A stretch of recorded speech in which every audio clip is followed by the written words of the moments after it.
Former MLS pro turned analyst turned soccer business mogul Bobby Warshaw joins It's Called Soccer today, and he is about to say some incredibly incendiary things that will challenge every belief that you hold dear about the world of soccer. I'm recording this introduction a few days after I had this conversation with Bobby Warshaw, and there are still things that he said within the conversation that I keep going back to every single day, and as wrong as it sounded in the moment, I keep thinking to myself, damn, Bobby had a point. What you are about to listen to is one of the most genuine, honest, and thought-provoking conversations that I've had since the channel started. And if you appreciate the work that I do, please do consider becoming a Patreon member, as it helps us to bring you this conversation and more like it ad-free. I hope you enjoy this candid conversation with Bobby Warshaw. Former professional player and now turned analyst and incredibly talented author, Bobby Warshaw is joining It's Called Soccer today. Bobby, how are you? What's up? I'm great. Thank you for those kind words. I forgot about the author part at this point, so I appreciate that. That's kind of, that's one of the more recent things in life. And I read it during COVID, which kind of got me reconnected back to your Twitter and everything. So I'm happy to remind you because if it helps just one person hear about the book and hear about your story, then I think it's a good thing. Thank you. I appreciate that. What was the, now that you're 2 years removed from reading, or 3 years, do you remember the thing that resonated the most with you?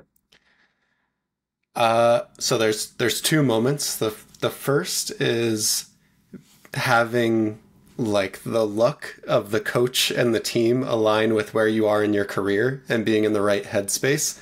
And it seems like you can control some of your transfer opportunities. You can't control others. You can't control if a coach gets fired in the middle of the season and what the next coach feels about you. And that's just something that you don't really think about having not played the game professionally.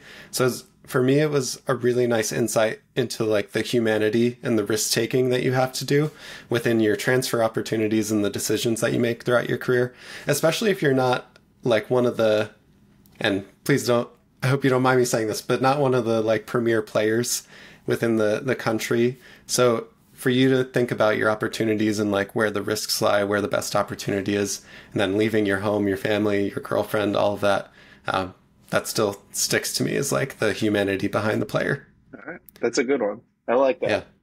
And then the second one, there's a moment in the book where you have to like ask yourself the question if you're gay or not. Yeah. Or if you're attracted to men.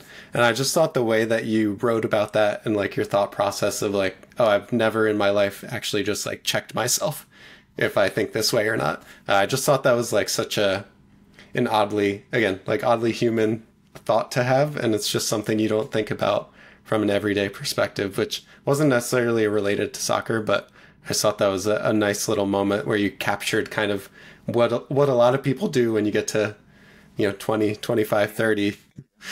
Yeah. Looking back, I could probably say that a big reason I wrote the book was actually for that chapter and the one on relationships. The book started as a collection of essays, and it was George Qureshi. Do you remember George from Mr. No. Soccer? He started Howler, and then he was the first editor of the Athletic Soccer vertical.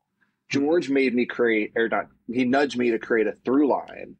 But at first, it was just essays, and the chapter about the sexuality and then maintaining a relationship as a professional athlete were probably the two that I really felt like I had a story to tell for. So that was fun. Okay. Well, it worked. Yeah. That was a good digression to start the show.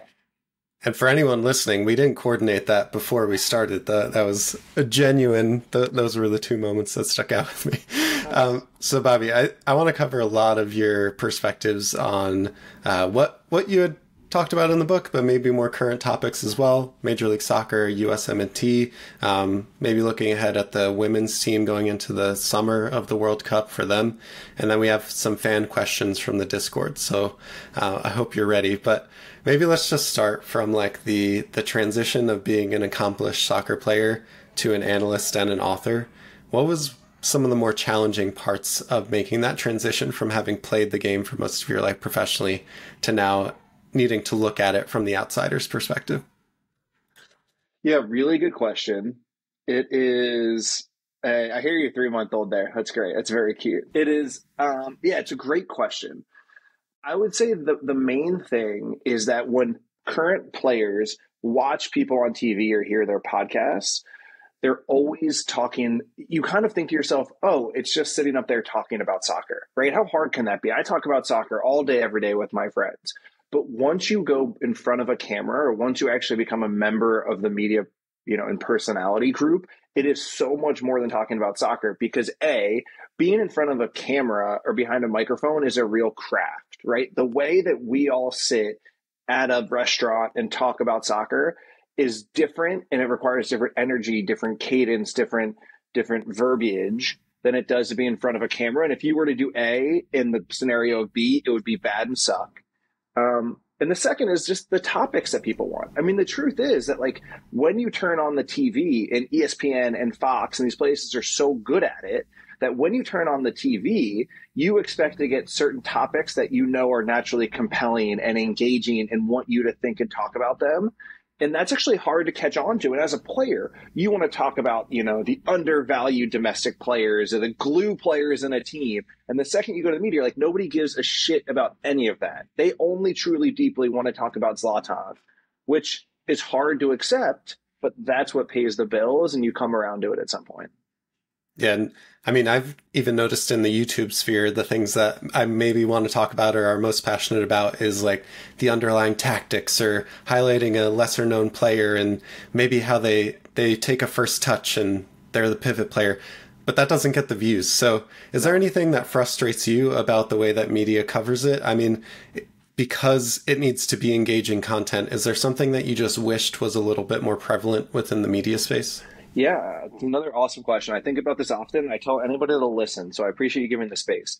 I think that there's two things. One, I'm going to say this both as, like, not pulling a punch, but as you don't know what you don't know as I can. I think that people in the media are bad at doing a good job. And God, that was a bad, stupid sentence. Please elaborate. Like, sometimes there's a complicated thing that happens. And part of the reason that I was ready to get out of media is that I wanted skin in the game, right? Part of the reason that I have a venture in the betting space now is that betting content is regular content, but better and harder and, like, more specific, and, like, actually involves honesty and authenticity because you're putting skin in the game.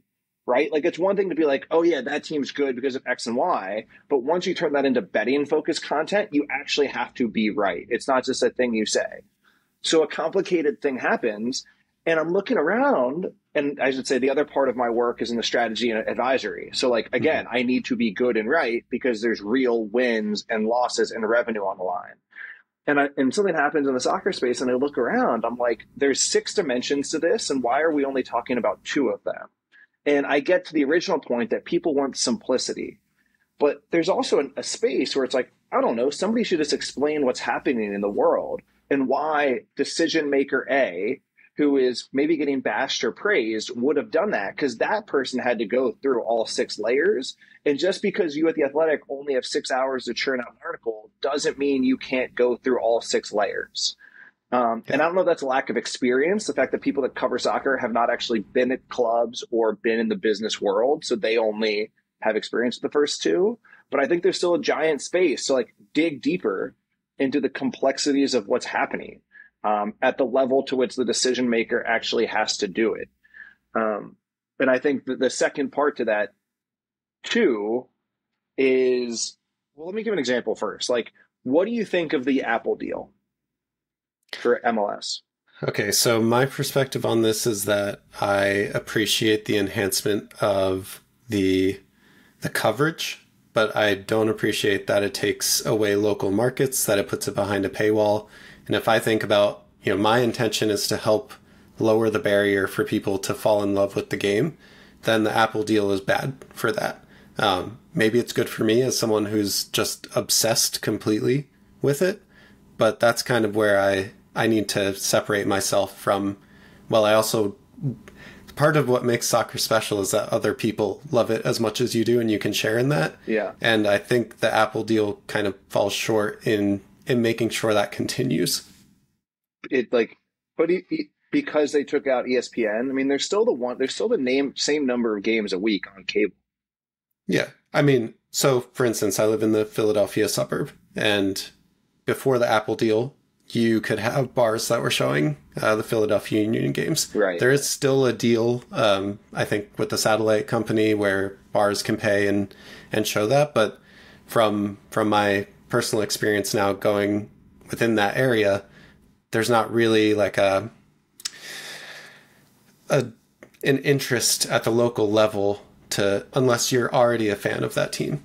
Yeah. And maybe that's not the point that you're getting at, but that's kind of my perspective. I think that's a fair point. What I'm thinking about Little Boar is the monetary part of it, right? They put out $2.5 billion over 10 years, right? What does that mean? Like, everyone's a great deal, great job, MLS. But you ask anybody in our space, like, okay, break that down for me. It hasn't been done. So if we do break it down, and these are the layers like 3, 4, 5, 6 that I wish had come out more, right? 250, so 2.5 billion times 10 is $250 million a year, right? That in itself would be a great number. The original deal, and stop me if this is not what you want to hear, this is boring, but like I'm pretty energized. Perfect. Yeah. The original deal for MLS was highlighted at 90 million. That included MLS plus US soccer. Best estimates from what I've seen are that about 30 million of that was the US soccer component. So the MLS deal was about $60 million a year, only the MLS, right? So you say 60 million to 250 million. That's great. But part of that 250 million are production costs, which are not usually included in deals. Best estimates of that are about 50 to 60 million dollars on its own, right? So that is, down from 250 to 190 straight away. Yeah. 190 is still pretty good compared to 60. It's about 3x. If you look at traditional sports rights growth in the US, and the best points here are NBA and NHL, because NFL is its own friggin' thing, right. And baseball is like national TV diet. So the best comps are NBA and NHL. Domestically, they grow at 3x deal over deal, usually on like a 4 to 5 year rights deal. So this is great, right? MLS went from 60 million to something like 190 million overall. They hit that 3x. The problem is they did it on a 2 years, like a 2x cycle. So the first 4 years might be great. They got their 3x, but they're flat on that on the next cycle. It's a 0. It's a 1x plane. So over 4 years at 3x of 180, right? They're leaving like $1 billion on the table relative to what you would expect just on like natural sports rights growth. Okay. Yeah. I mean, that's like present value of $1. So in my day job, I'm in financial services. You would look at like the future value of what that number is. 250 million today isn't the same value as 250 million 8 or 9 years from now. And like you have to, so like there's these all the elements where like everyone says 10 years, 2.5, Apple, whatever, great job. But it's like, I don't know, maybe we should just spend 5 more minutes and Google some things and look at it. The other part is like, how does this compare to the other leagues in the world? Because as fans, we don't care at all about like, we care about what it does to our team and the value. So it's 190 million. We'll say it's 180 million once the league takes off, 10%. So 180 distribute by 30 teams. That's 6 million a year on the TV deal to each team. What does that mean? Right? Like, how valuable is that? How impactful is that? I don't know. Well, I do know because I've looked it up, but like most of us don't know because nobody told us. Right? Yeah. I think it's something like 7th in the world. I think it's like the Big Five. And then I believe Portugal has a bigger TV deal per team. And then it's MLS. So like, all right, that's pretty good. We want to be one of the biggest leagues in the world. Like, that matters. So this is my example of like, I think that there's this rich level. I think the other thing is like the transparency around salaries. And I can say this because Paul and Sam and Tom and I go back and forth all the time, but I'm like, no, but like this is pretty clear and dry, guys. Why? And you're talking about the athletic writers. Yeah. And they just for the audience. Actually, I'm saying this and I think that they're overall awesome and like very good and good people. But so, yeah, I mean, like, I think that's another example. Like, there's answers here. Let's just go down the chain and spend the time. Do you feel like there's an issue in terms of like the dilution of the league with adding more and more teams? Or is that something separate because you're talking about, this money that is divided by this amount of teams as you add St. Louis, as you add San Diego, as you add maybe Las Vegas or whoever's next, that dilutes the pool of what is going out to teams or where the money is split from Apple and other deals. Or do you think the entry fee for a team like San Diego kind of covers that? And you're saying a dilution in what? Player quality primarily? Well, I'd be interested to hear your perspective on that, but now that you're kind of down the rabbit hole of finances, do you feel like that has an impact as well on the finance part? Or is it like the difference between 30 teams and 32 doesn't really make a huge difference? They paid $500 million one. So like in the last 3 years with Charlotte, no, with St. Louis, and they basically made $800 million divided among 27. So that in itself is $25 million each. Like, yeah, they're obviously going to keep expanding. This is the other. Everyone's like, oh, they're obviously not going to stop at 30 because they're all on an operating loss, right? Maybe not all, but like I don't know, probably 26 of 29 right now are at a yearly loss. Like, obviously, they're going to take 25 million if it comes to them.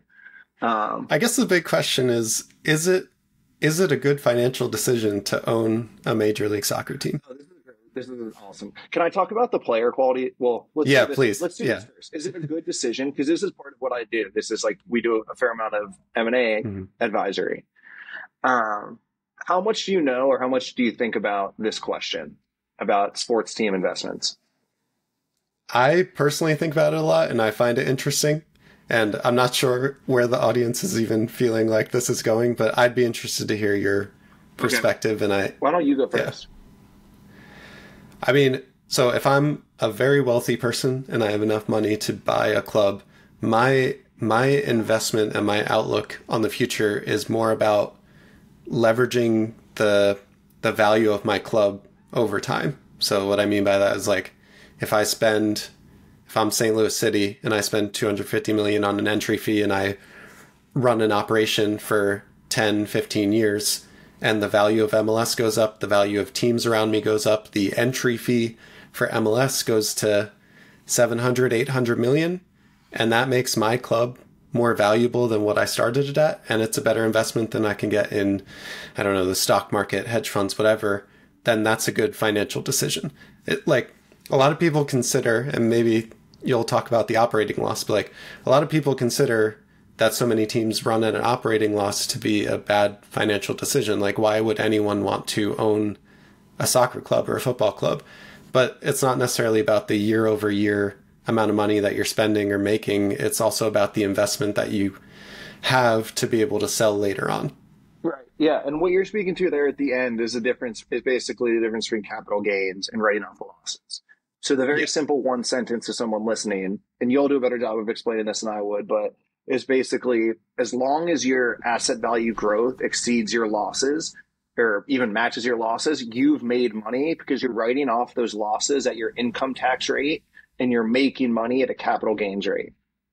So it's always, if you're going to make money either way, you'd rather have an asset that makes it on the enterprise value than the cash flow value is a very simple sentence here. I feel very strongly about this, and I guess I come in everything hot in these podcasts, but like I'm coming in hot on this because I've just done this like a dozen times, and everyone comes in with the financial, where MLS teams and sports teams grow at this. And I just find it to be so disingenuous, right? Sports teams from a financial perspective are useful as a diversification method, right? It's really hard to predict the future of the world, but we're pretty confident that people are going to want to show up to a stadium or watch a game on TV, right? Like we're all going to care about sports in 15 years, even if we don't know what real estate markets, what technology, like all of this, right? Whether it is an actual growth asset, I think is much more complicated and probably no. Yes, it does rise, but like people that can buy sports teams, billionaires, have 15, 20% return options come across their desk every single day. And they have become much more predictable and controllable asset classes. So what I usually tell people is like, if you want to buy a team, that's great. We can make that happen. You can make that happen. But like, let's not spin this narrative in the pitch deck or in your mind that this is about financial return. Like, yes, maybe you get financial return, but it's more about doing an awesome thing that like you can do because you can afford it. And that's also fair, right? People buy houses, they buy cars, they buy art, right? Like this is the same thing and it'll be fun. It'll be like, I just think that that is a much better level setting than the idea that you're going to come in and make a year, like, like Yeah, a financial return year over year. I'm with you. It's essentially, do you have enough money to play FIFA or Football Manager in real life? Yeah. And do you want to do that to impact a community? Exactly. And then what I would say is, I think the problem here is because people have the wrong expectations. That's where we see the financial distress. Because if you go in with the right financial expectation, then you could think about your expenses and your potential revenue growth and your costs and like all of these things that actually matter on the balance sheet much more intentionally, opposed to like, we're going to go in and it's going to make money and the enterprise value is going to go up. And that is the real cliff edge of the whole thing. Can I like pivot us a little bit? Because it's very apparent that you have done your homework on this. You do this for a living now, basically, is where you're at. And as you left media, like this is what you work on now. You also went to Stanford, which I'm sure has a foundation of how you were able to kind of remove yourself from the game and start positive ventures. With how academies are set up now in the US, and we see more and more players choosing soccer as a way to make a profession and make a living at 17 or 18 years old, signing more and more professional contracts. Do you feel like they're missing like an important part of this? Is like an age-old American. Yeah. This feels a very American question, but like, do you feel like they're missing a part of you probably couldn't do what you do now if you had never gone to Stanford. I'm going to make that assumption. Or you would be worse at it. Awesome, because I'm of the opinion, and I've said this since the DA started, in 2009 or whatever it was, that I don't think we should trade tens of thousands of young people's at like teenage years and young professional years at the risk at like the small percentage chance we have of winning a World Cup. Right. That is not a trade-off that I think I would take when you truly think about the holistic pros and cons of it. I think the thing that I challenge, and this is probably speaks to my need to swim against the tide, which I accept. Right. And I know that I'm in the minority of this opinion, is I do not see, I see the evidence. I'm not as convinced by it as others that all of this has helped our soccer standing in the world. Right. In 2002, and again, if we don't want to go into this, we don't need to, but I think it's worth challenging whether the $300 million, the thousands of kids who have missed out on high school and college, has been worth it, right? Like, are we any better now than we were in 2002? And I'm not sure that that's the case, right? In 2002, we were in a World Cup quarterfinal team. There were 9 teams above us, probably 2 or 3 beyond. Like, we were in the 15 to 25 bucket. $300 million, 20 years, and thousands of kids later, we're still in the 15 to 25 bucket.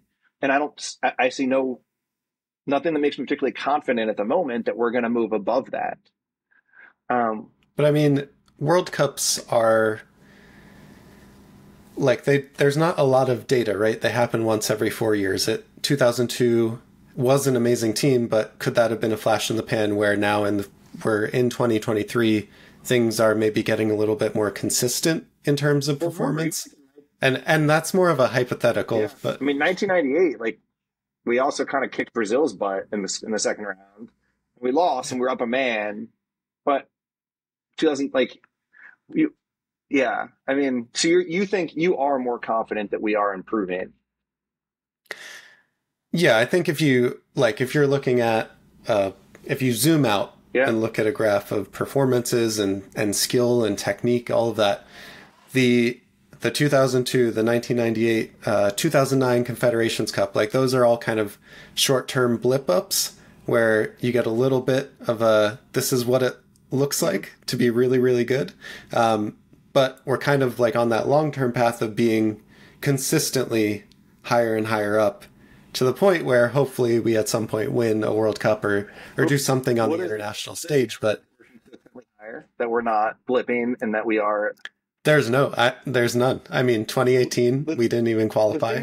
Point two, right? Especially with the U20 World Cup, it's 4 or 5 straight that we've made it to the quarterfinals, which I think we're the only one to do. So we have an incredible record there. People also point to GA Cup results when now MLS teams have won the last three 17-1s and regularly compete with Flamengo and Valencia and Boca or River Plate. And then the last one, and I think that those are fair points, right? I don't know.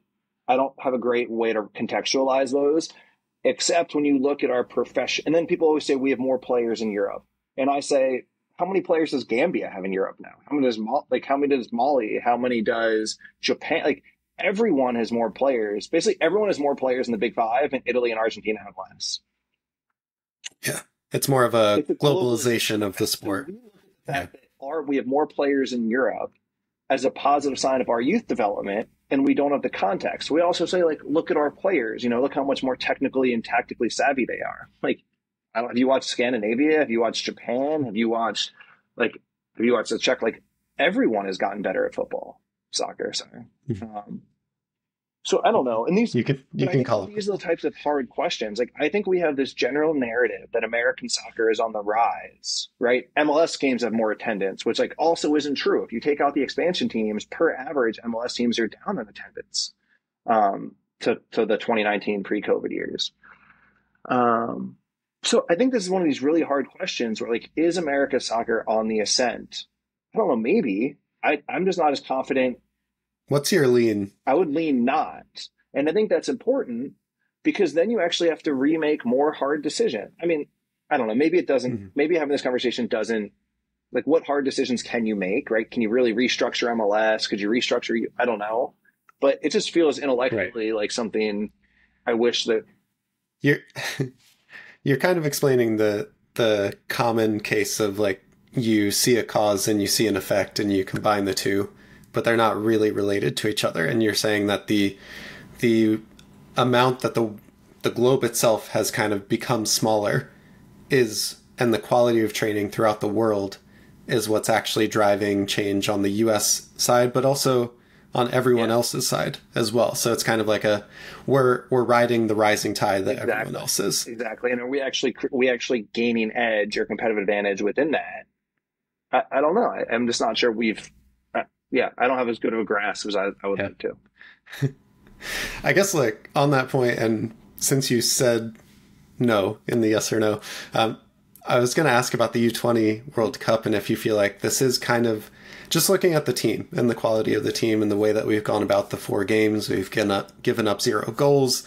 Do you feel like there's any turning point at all where it's the U.S. is joining those tier 1 nations? Yeah, this is the hardest part about it. I mean, if you only, I guess I would tell somebody that tells me that to be like, I don't know who else has done well on the U20 World Cup over the years. I don't know if it's like, if it's Brazil and France and Argentina, and then okay, that's great. But if it's not, and it's other countries, and maybe we should just ignore the U20. But I think there's some signal in the U20 World Cup. The other thing is, like, who have we beaten in these tournaments, right? Because so far we've played Fiji, New Zealand, Slovakia, and Ecuador's a good win, right? Ecuador, it's a good win, not a great win. Yeah. One thing I did after the last U20 World Cup was go back and look at, like, the Michael Bradley years, because I think we made the quarterfinals 3 out of 4 or something, but they actually beat Brazil and Netherlands. I'm making up the details here, but so I would just say, like, A, does U20 World Cup matter? And B, to your point about the sample size of a tournament, have we actually beaten anybody? Was it? Yeah, I think, last time beating France was pretty awesome. That was cool. Like that Moussa Diaby team. Mm-hmm. So again, I think that it's better to make it than not. Whether it matters, nobody has really put together a compelling case except the fact that you hear the World Cup in quarterfinal and we get really excited. Okay, so from an objective perspective, you can really only look at the performances, and teams can only play against the teams that are in front of them. But I want to ask you from an analytical perspective and someone that's played the game, fairly recently in the past. You went through the U.S. development cycle and you played with the U17s as well. Do you see, like, a genuine improvement, a tangible improvement in the technical ability of players that play for the U.S. now? Sure. Absolutely. I think, again, and the question is whether we've had more growth than everyone else has, because everyone across the globe has gotten better technically and fit, like, in all components. And it's hard for me to understand whether we've gotten better than like France at the top and their growth, or the countries next to us like Morocco and Poland and Norway. You know, I feel like, so players now are definitely. I just played my alumni game at Stanford, and we got our asses kicked for a variety of reasons. But like, yeah, every player on that team is probably more technically capable than my group. I think there's other intangibles that are curious, but yeah. I mean, you seem to take a global perspective on a lot of these questions. Do you think that, you know, from Major League Soccer to Sweden to then Norway, where you played, and finally back to the USL in Pennsylvania, did these experiences shape your perspective on soccer globally? And how do you think that that impacts how you feel about the game and how you think about the game now? Yeah, absolutely. They've informed me globally. You know, the first thing you realize when you go to Sweden and Norway is like, they don't care about MLS. They all want to live and play in the US and play in the bigger stadiums, but they have very little respect for it as a league, right? We're over here, and especially working at the MLS office, you think about the growth and all the beautiful things that are happening, which are legitimately exciting. And then you go abroad and you're like, oh yeah, there's still a long way to go. So I think that was humbling, and that context was really important. But then also the football components, right? Like, every culture prioritizes things differently. And I think the opportunity to learn that, right? So in Scandinavia, it's about compactness, you know, and MLS is about energy. It's about pressure. It's about duels. And in Scandinavia, it's like, I've never been schooled on the importance of staying compact and starting together and the distance of our lines and our angles. And I think, you know, I'm sure it would be different if I were to take that to Ghana, or I would take that to Peru. There'd be a little nugget that they prioritize. Yeah. Yeah. How do you feel about the tribalism of Major League Soccer fans, and even taking into context like we kind of have on Twitter now, the Euro snobs, the MLS snobs, people that really want to make sure that the domestic league is growing and that the quality is being shown worldwide? Do you have perspective on that? I know before we hit the record button, you had said something about Major League Soccer. So I'd love to dive a little bit more into that and how you feel. Maybe we'll start with the tribalism of the domestic league. That's been bouncing around my head. I've never said that out loud, so I'm really curious to hear what you think of this. Is that I actually think the sports and tribalism is really good and important. I think obviously it crosses the line, and that's horrible. But to a certain extent, like, horrible people probably do horrible stuff anyway. And the fact that it's in a Venn diagram, like, there's no causation to the sports tribalism stuff. And one of the things that made me sad about, I guess, like, the one of the many things that makes me sad about current politics is it makes tribalism more loaded or dangerous. When actually, if I'm a Duke fan and I hate North Carolina, like, it just makes my life more fun and exciting to feel tribal about that. And I think that there's something about the fact that as progressives in America, we want to get rid of the tribalism. And yet, I don't know, maybe it has some good and it's exciting in the sports way. What do you think of that sentiment? Yeah, I think, like, I do agree that sports are fun and people love sports because of the tribalism. You can think that way for 90 minutes and you can cheer on with your own team and feel the joy when Duke beats North Carolina, or whoever Stanford's main rival is. Like, that is something that you can look forward to, that takes away some of the pain of what else is happening in your life. Like, for me, the reason why I feel so strongly about soccer is because it's one of the few things in my life where I can always have something to look forward to. And maybe one of the reasons why I feel tribalism towards Major League Soccer is because I lived abroad in London for a few years. I know how the perspective is, like you talked about. No one really cares about it. No one respects it. But at the same time, like, it's an important artifact of who I am and how I feel about my region, about my country. Like, I would never be caught dead, you know, putting an American flag on my car and, you know, on a pickup truck and driving it around. But I will happily go to a USMNT game all dressed up in American flags. Like, that's my way to feel patriotic and tribal about America. So yeah, I think your response has definitely ignited something in me that sees the positive benefits of that. But you're right too. Like, words words kind of dilute and lose their meaning, especially within the political climate that we live in today. Like tribalism now probably means something like, I'm not talking about, this is more for anyone listening, not for you. But like tribalism that I'm talking about is more about how do you feel proud about something and extract joy out of that because of where you are, who you're supporting, rather than... I think what's important to what you're saying, and I think everything you said was really well said, was it's possible to decouple that tribalism from hatred or anger or meanness. They don't need, maybe according to the official definition, they do, but like from a sports sense, you should be able to have A without B. So I like, you know, I think it's a good thing. On the MLS, so you want to know about the MLS Eurosong? Yes. Yeah, I think that one of the sad truths over the last 20 years of the American soccer discourse is that the people conveying the pro-Rel message are kind of assholes and nobody wants to listen to them. I think the message is obviously a good one, right? Like, who doesn't? Like, obviously we all want pro-Rel. No average fan benefits because the billionaires have secured their upside. Like, what are we talking about here, right? It's just the fact that you're yelling in my face and I would rather agree with anyone and anything except you being an asshole right now. You know, like if Doyle had written about pro-Rel instead of MLS 15 years ago, we would have pro-Rel right now. You know, because he's an incredible storyteller that people want to get behind. So you're more about pragmatic voices rather than loud ones, and that's one of the reasons why there's a disconnect. Are just like mean and not people that an average person wants to support. That's not how you get someone on your side and feeling positive about your perspective. So I did want to ask you about your feelings on Major League Soccer. So I asked you before we started recording about how you felt about some of the early season stories, maybe FC Cincinnati winning as many points as any other team.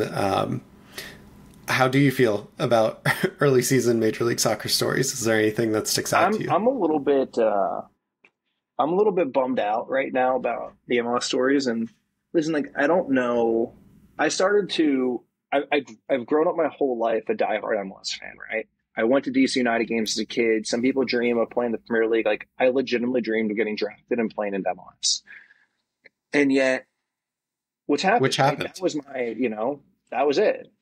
And that's all to say that I feel like I've always given MLS the benefit of the doubt. Sometime around 2019, perhaps because I was watching every game of every weekend and my life was entirely consumed, I started to feel like, man, this isn't like there's been something been lost here. And maybe that was accelerated when my contract negotiations didn't go well and I left MLS. Like, maybe there's some bitterness, right? I'll give that background to this. But I can't help but feel, really since that halfway point in 2019, like MLS has lost some energy and some of its compelling nature for me. And I always come back to this thing that the most important thing in entertainment, because MLS isn't just against the Premier League and the NBA, it's against Succession and Ted Lasso and all entertainment forms, is that unless you're a genius of humor, like a Ted Lasso or a Parks and Rec, the most important thing in entertainment is metaphorical death. Like, I need to feel like there's something incredibly important on the line at all times. And the NBA, it's legacies. It's like individual stardom and legacies. In the Premier League, it's the fact that it's the $200 million cliff, right? In MLS, like, I don't know, what is that right now, right? What matters for the first, even if you miss the playoffs, what's your metaphor day? Even like if you go, Kansas City lost 8 straight games to start the year, and they're going to finish in they're going to get a home. I was about to, yeah. So it's like, why on a Saturday night, like, what is my hook from an entertainment perspective? You know, that's how I feel. So we could talk about Cincinnati, which has been really cool. Like Chris Albright, Pat Noonan, Kyle McCarthy, super cool. We could talk about LAFC, like just in a dominant tenure like we haven't seen before. But all I think is like, dude, nothing matters as long as players really feel pressure and feel stakes, which we just don't have right now. And to a certain extent, the teams that do well in MLS, the teams that happen to care week in and week out. Like, that should not be the competitive advantage in a league. And I think you've made the point very succinctly about the you need something to hold on to. You need something on the line. And it's funny you talk about the teams that do well find a way to care week in and week out. A lot of the times when something happens in Major League Soccer, a great goal is scored, people will make the mention of, oh, well, it was against an MLS defense. I don't think those defenders are any worse or better than other leagues in the similar tiers, but the difference is that they don't necessarily have to care that that goal went in at that moment in that game. There's 3 straight, and you're always a 2-game win streak from being back in the playoffs. I think this also goes... And your coach is your sporting director, and you're not going to get fired. Goes to... I mean, we say this, and I don't know, everyone's like, oh, you know, managers got fired. Say there's no pressure in this league. But, like, oh, he had a long... Well, that's a whole other story. But I also think there's another alternative of Major League Soccer that doesn't get discussed enough, where instead of where we are with Apple and 9 playoff spots, at somewhere around like 17 or 18, they see the TV ratings plateau. And of course, they don't do anything, right? They prioritize. Unfortunately, there is this like pretty hard 2x2 to balance of basically national relevance and local relevance, especially in MLS. And MLS has basically always prioritized local relevance, right? There's 9 playoff spots so that Real Salt Lake and Orlando can feel like they always have shot at the playoffs, so they get 2,000 extra fans at every game, right? They go from 15,000 to 18,000. The problem with that is the other games do not matter.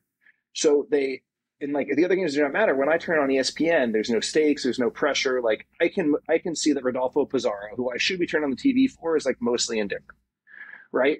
But they could have trimmed the playoff spots instead of going bigger to 9. They could have gone to like 3. So now all of a sudden you have 7 or 8 clubs that really feel pressure and want to push it. Seattle, Portland, Atlanta, New York City, LA. And at all times, including week 4, their players feel real pressure. So yeah, it's true. Maybe less people show up to Real Salt Lake on a Saturday. Yes. Maybe you only ever have Atlanta, Seattle, LAFC on TV any given Sunday. But like everyone makes more money because now all of a sudden, looking back to the TV deal, which is probably leaving $1 billion in the table in the back half of it, is now larger. And then going back, I think if you're Real Salt Lake, I think the fluctuation is something like 5,000 fans between being a good team and a bad team, right? Roughly like an average, something like $100 per average ticket price. So you're the math person here. 5,000 times 100 is $5 million. They might miss out on $5 million individually, right? Which is a lot of money. But if that TV deal goes from 150 in 2023 to 2026 to 450, they now have made $12 million. So $7 million more than they were missing out on, right? And yeah, I think this will help you make your point. It is 500,000, not 5 million. It's embarrassing. Yeah. But you get anyway, listen, let me do a caveat, right? Yeah. I say this stuff with a strong opinion because I think opinions are important to like put your skin in the game and move conversations. So I could be wrong about all of this. What's important to me is like, I think that these conversations are important. Even if I get egg on my face and I'm wrong, I'm willing to be like, why haven't we thought about this?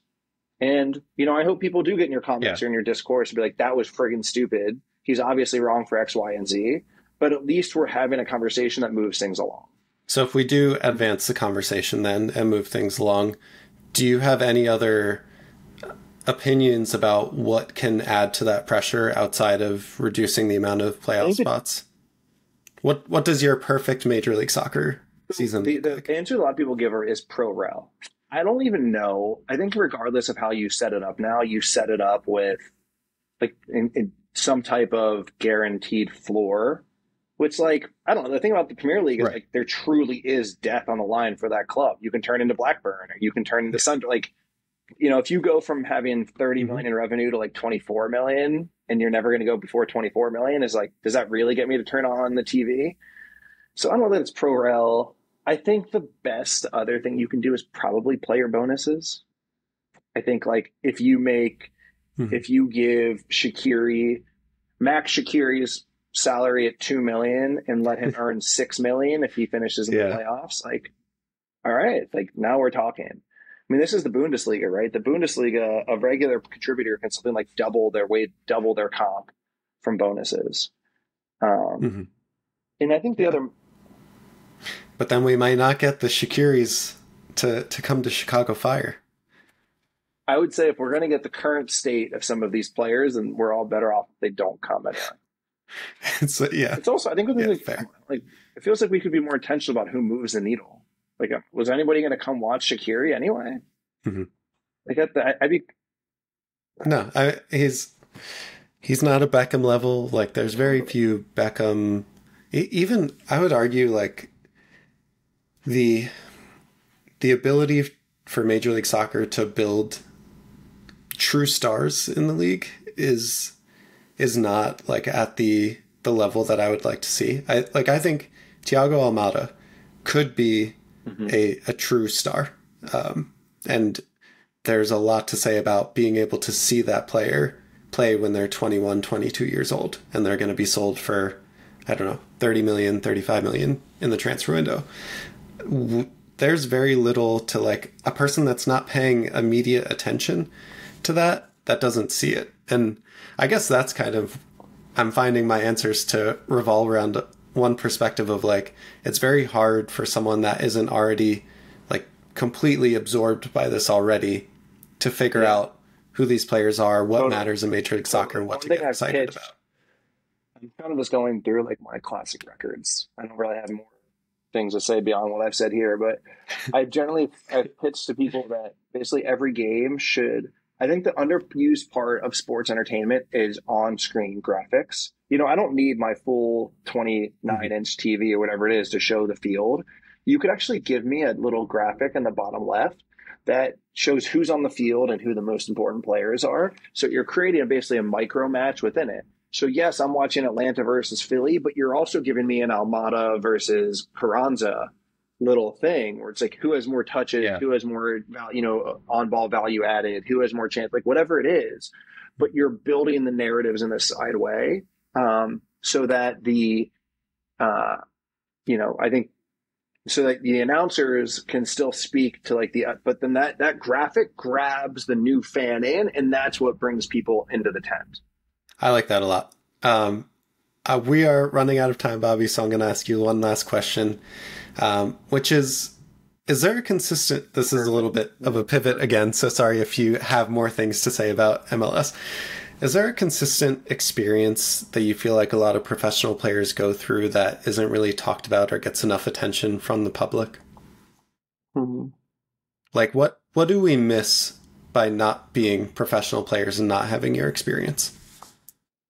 That's interesting. It's a really interesting phrasing. The word that I would use is, I would say emotion, like just the general volatility of it. And that every day is a rush or a crash, right? If you play well, if your team wins small side at the end, if you're picked in the starting lineup and tactics, it's a rush. But if you're not, right, if you're in the other 11 as like the second group for the tactics, or if you're in the weaker possession group, it could feel like your whole world is crushed because as a 20-something before kids, you have one thing to value all of your worth on, and it's as a player. And the emotional volatility that creates, I think is hard for people to understand. All right, Bobby, thank you so much for your time. Do you have any final words for It's Called Soccer? I just really like talking about this stuff. So thank you. Yeah.